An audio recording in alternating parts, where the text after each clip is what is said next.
Okay, everybody, this is a guided walkthrough for level number 14 from the Natas CTF Labs over at the overthewire.org website.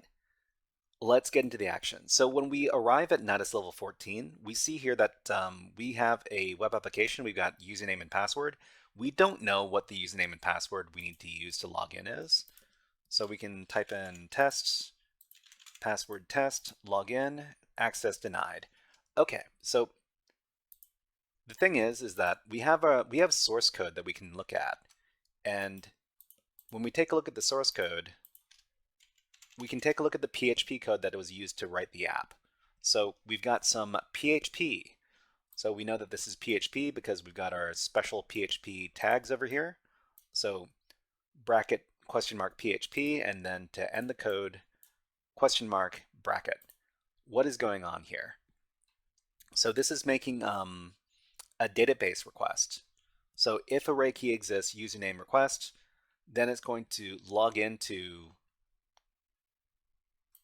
the SQL database, and it's going to check to see if the username and password combination that is sent by the application is valid inside of the database table.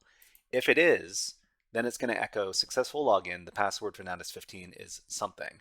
Otherwise, it's going to output access denied.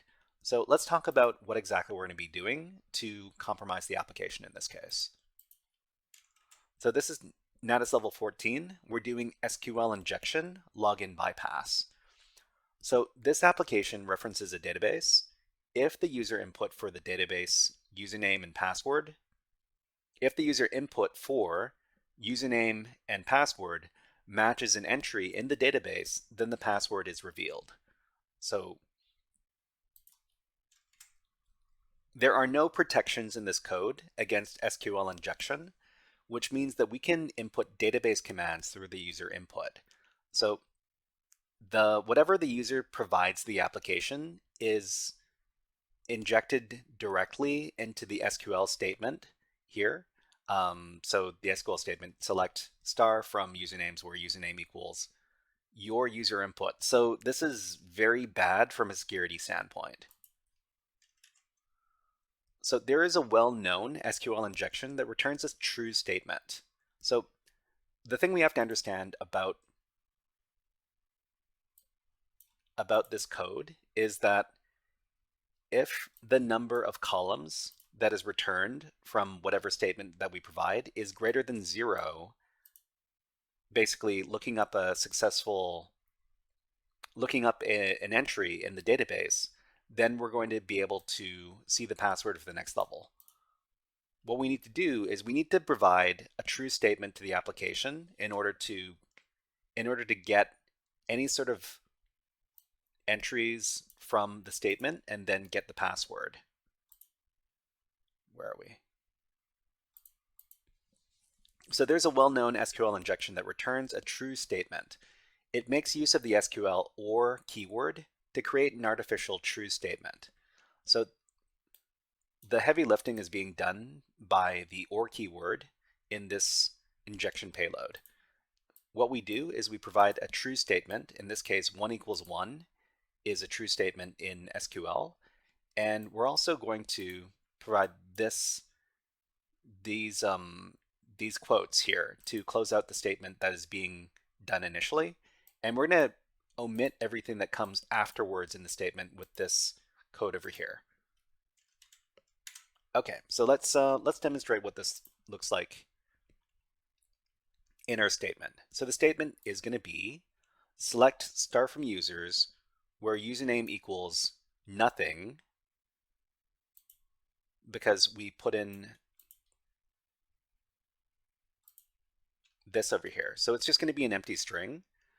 And then the rest of the statement is going to be or 1 equals 1. So it's going to be username equals nothing or 1 equals 1. So the or statement means that 1 equals 1 is going to be true. And it's going to let you be able to see every entry in the table. The rest of the payload is going to comment out the rest of the code, and the rest of the code is this portion here.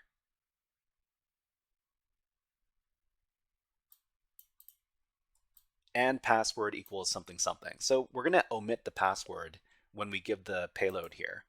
Okay, so in the application, we're going to give the SQL injection payload. It's going to be double quote or 1 equals 1, then comment out the rest of the code. The password, it doesn't matter what the password is because that portion of the statement is not going to be returned. When we click on login,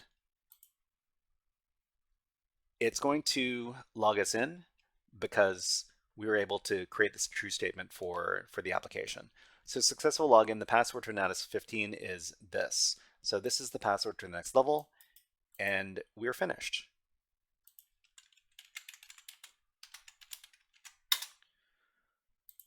Okay, so everybody, that was a guided walkthrough for Natas level 14 from the Natas CTF Labs from Overthewire.org. If you enjoyed this guided walkthrough, please click on the like and subscribe buttons on the video and leave a comment underneath the video. But until next time, HackerFrogs out!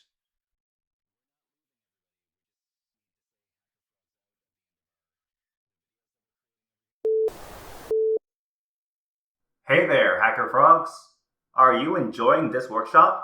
Learning new concepts and skills?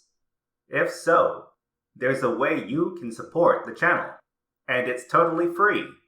Just click on the subscribe button below the video. Also, click on the like button. And if you have questions or comments on this workshop, please leave them below the video. Thanks for listening. And now, back to our scheduled programming.